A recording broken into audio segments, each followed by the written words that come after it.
Hey, welcome back everybody. Welcome back to my channel. I'm US Jester. My name is Junior.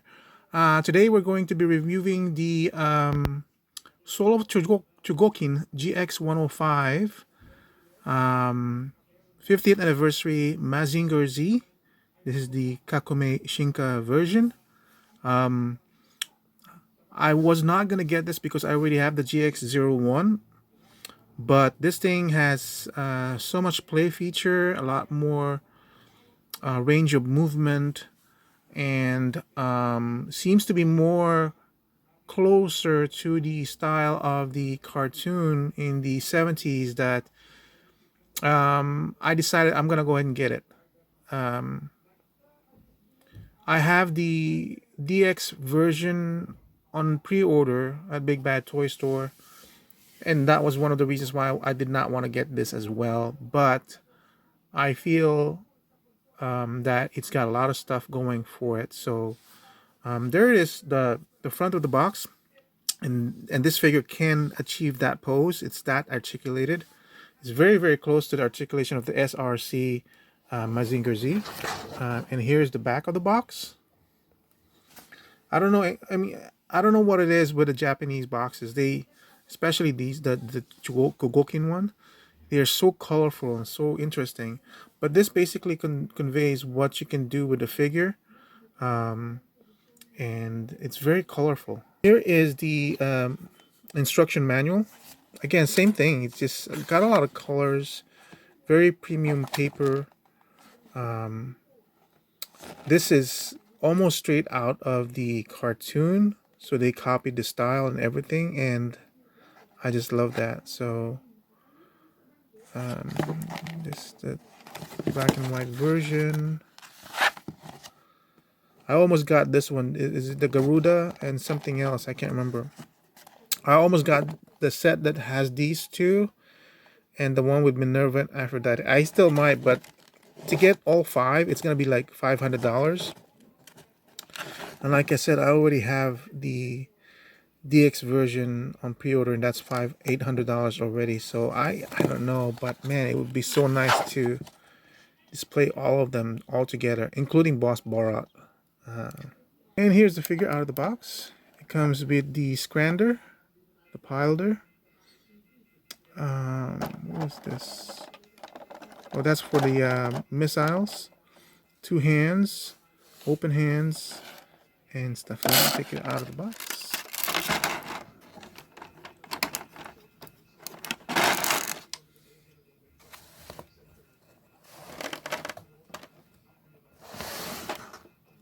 So yeah, I mean, definitely the proportion seems so much more better. It's not, I mean, the animation has a rounded feel to it, but this one just feels so much better. Let's see what's going on with this. Here's the arm, and it comes with its own flame effect, so that's kind of cool.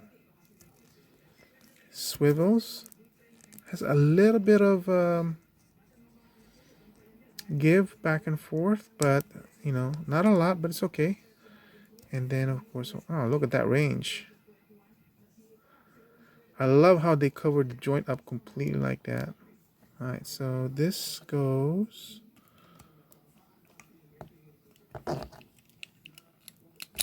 oh, like that.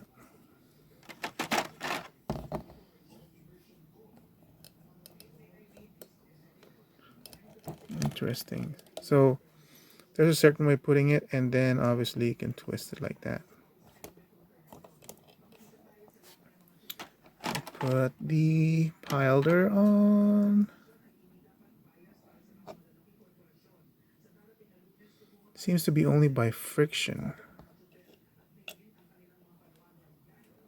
I wish that was magnetic.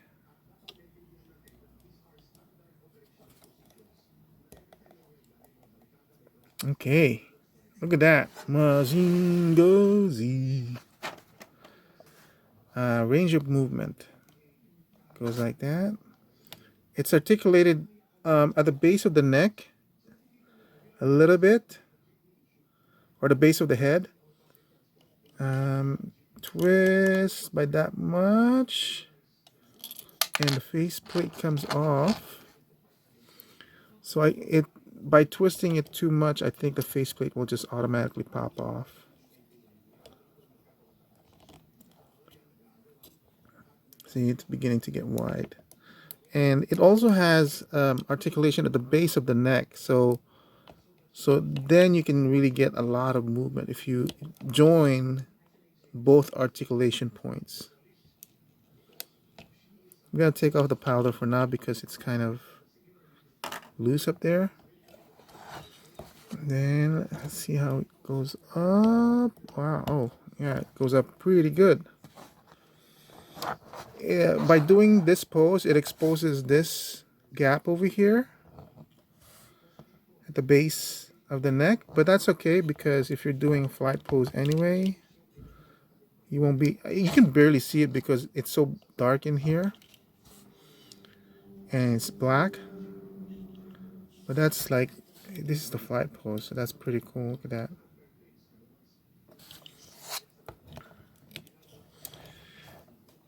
The shoulder can go up that high.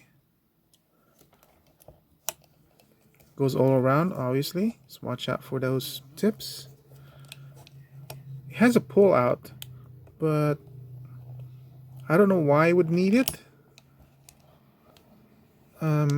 Because it's not like it's got it's kind of has a butterfly joint.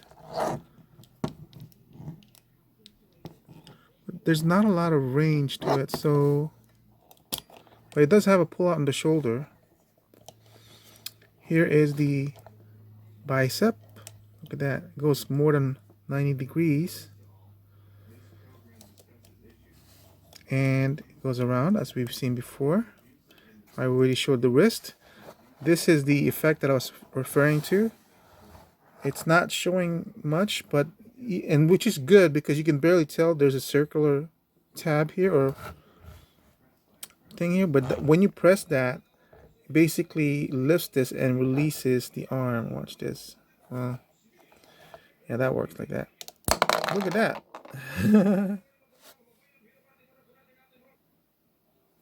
And I have to say, once you put it back in there, it's pretty secure. I mean, it's not like it's easy to pull out. I'm sure you can force it, but this firing mechanism they have is pretty cool. Pretty hidden over here. So the leg articulation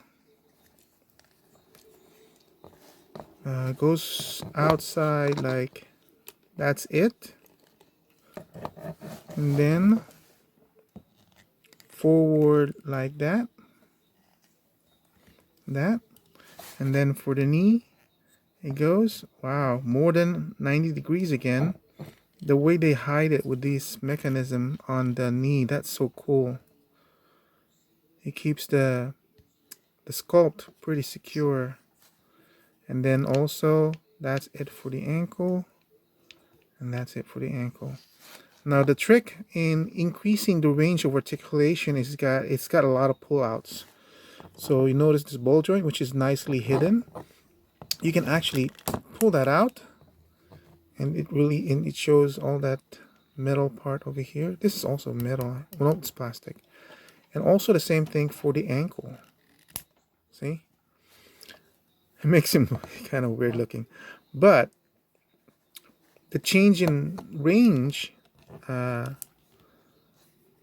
you can see it completely increases it by a lot. The other thing too that I'm kind of noticing is you don't really need to pull it out completely. You can pull it out in degrees, depending on how much range you really require. So it's not like you need to expose it all completely. So it's not like it's all or nothing, you know. But by doing this for the ankle, notice that this was before. Now look at how much this is. That's all you can do before. Now you can do this much. Same thing with that one. Same thing with that one. So it's really nice that the color of the peg is nicely neuter. Same as the color that they had for the elbow. So it's just gray, you know. It's not, at least for me, it doesn't look ugly. Then notice that you have this feature, different coloring over here. So it's not like completely dead. And I really love the paint job on this thing. Look at how beautiful this paint job is. It's like top quality. And I don't mind that it doesn't have the chrome anymore. I'm not so afraid to touch it now. Because the chrome just, as you can see, I don't really wear gloves when I'm handling my figures, and I don't feel like I want to. So not having the chrome is pretty good. Oh, and then the waist goes like that. And then you can pull it up to increase a little bit more. Again, you sacrifice the sculpt to increase the range, but you can return it back to the original to keep the aesthetic of it. Okay, so now let's go for the other gimmicks. Pull out the waist so you can access the abdomen. There are tab. Is a small tab here and a small tab here that you can put your fingernails on and just pull it out like that. So when you insert this, it's basically what you want to do per the instruction is kind of like that. So the same thing if let's see, this one's tricky. I've done this a couple of times and it's still kind of tricky. So what I do is I'll push it up like this into the cavity. You see that? I'm gonna push it up into the cavity like that, and then see, it's still tricky because something for me, something snags on the side. So you gotta make sure there's enough clearance.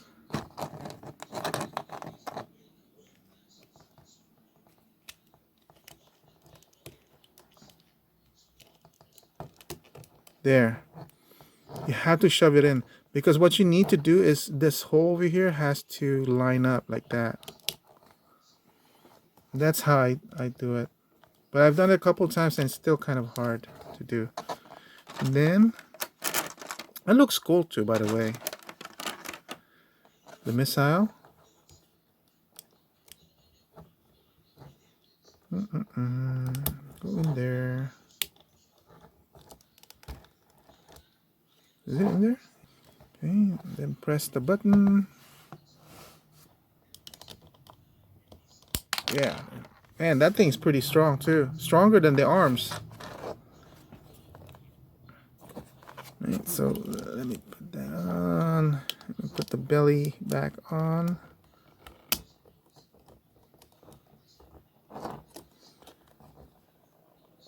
So that's how you, even taking it out is kind of hard.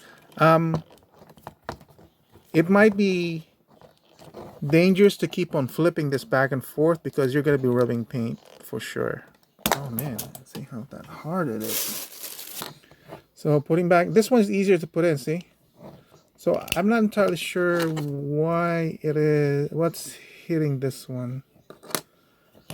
But anyway, let's work with the Scrander. Here is the Scrander body.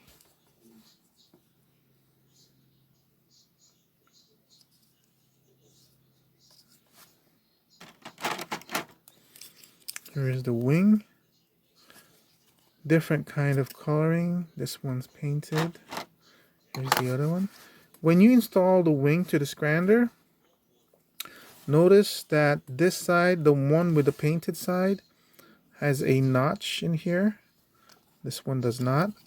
Look for the side that has the notch in there to know which side is the right side. Okay. I wish it was painted the same way because it kind of makes it look weird.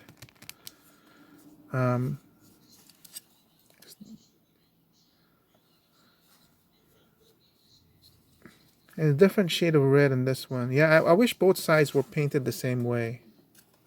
Because this red matches a little bit more to that. But and we kind of wish that it was all the shade different, same shade of red because it's different. This one's closer to that, but so it's a little bit farther from that, and this one's different. So that's my only criticism. It's too many shades. That's it for the expander. So this one is non-articulated, so I'm assuming that this is kind of like for display purposes or when the Scrander is flying, getting ready to merge with Mazinger Z. And this is the actual belt that clips on. If you're looking behind there, that's how you clip it on. So I just lift it like so. And then hug it to the body. There you go. That creates that attachment to the Scrander. And like that. Look at that.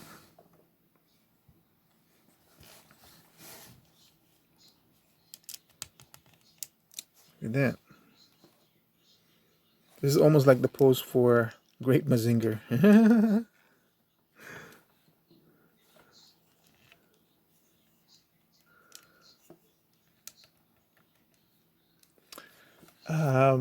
Shoot, did I sell my Great Mazinger to my brother? Oh, not good bastard. I think I did. Why did I do that? I'm out of space, that's why. Look. That's beautiful, man. Look at that. That's just Mazinger Z. Having this in hand, I don't regret spending the 125. I'm so tempted to just buy the Garuda and the other ones too, just to complete the family, but $500. I don't know. Let me take this out. Let me temporarily put the pilder on. What is the pile? What does pilder mean anyway? Why is this thing called pilder? I always thought when I was younger it was called the flyer.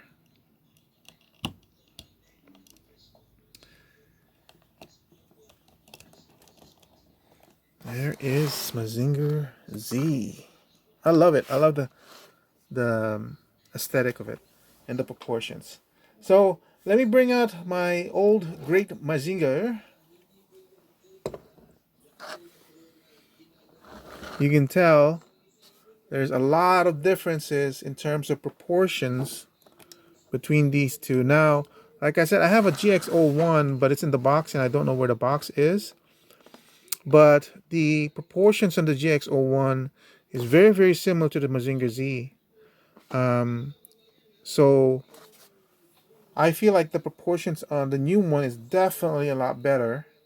Now, the other reason I don't have the GX01 anymore and I boxed it up is because I don't display it anymore with my robots because I bought the SRC Mazinger Z because this scale is proportionate to Great Mazinger. From what I can tell, from some of the height comparisons, Mazinger Z is supposed to be 16 meters to Great Mazinger is 20 to 21 meters high if it was in real life. And they were supposed to be kind of this. This is how tall Great Mazinger is compared to Mazinger Z. So I have a bunch of robots that basically scales to one another, close to one another anyway. But I know that in some cartoon episodes, you do have Mazinger Z and Great Mazinger shaking hands, and the height comparison is closer to what these two are right now, where Mazinger Z is only slightly shorter than Great Mazinger. So this kind of works for me as well. And I did just buy it, so I don't want to put it back in the box. This displays so well. So, and then to bring in another one, this is the Infinity Mazinger Z. I love this thing. It is kind of wobbly in the waist, but this thing has so many things going on with it. When they came out with the Infinity, I was just so blown by the animation and everything. And I kind of like the updated look, but now of course when I compare it with this one, I still prefer the old vintage classic look for some reason. But I love how they had all these different plates and everything. That's just, everything's moving here, guys. Everything moves in here. I cannot believe this thing is like $250, and the amount of work and the amount of accessories that came with it is just mind-blowing. But of course, this is not the review for the Infinity, which came out many years ago, and I wasn't doing YouTube videos back then. But this is definitely the classic Mazinger Z for me. I love the colors better. I don't know if the colors here have begun to fade. I don't think so. I definitely love this type of colorization for the blue. It's much more striking. This is so much more. This just evokes the cartoon for me so perfectly that this is just perfect for me right now. So let me replace one of the hands just to show you how it's done. And it's basically just pull it out. It's really tight though. Man, oof, everything's falling apart right now. And there you go.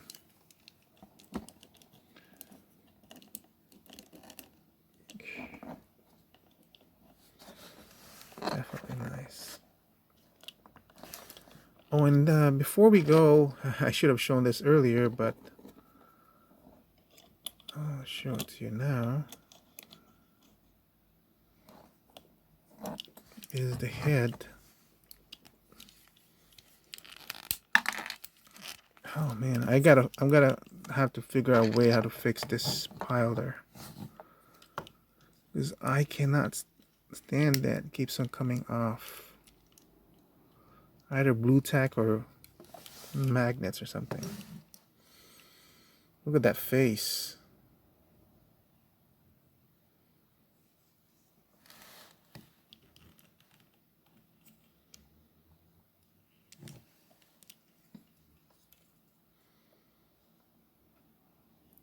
I can't wait till the DX comes in. But there it is, guys. There's Mazinger Z, the 50th anniversary version, GX105. If you feel like you want to purchase your own Kakume Shinka version, definitely worth it. $125. The original one when I purchased was like $75. This one does not come with a base, just like the original did, but with the upgrades in articulation, the gimmicks and all that stuff, so worth it. So worth it. I'm still keeping my SRC, not not for the articulation, because this definitely can do the articulation this can, but just to make sure I still have my robots that scale with each other and everything. So thank you for watching. I hope you enjoyed the show, and I'll see you guys soon. Goodbye.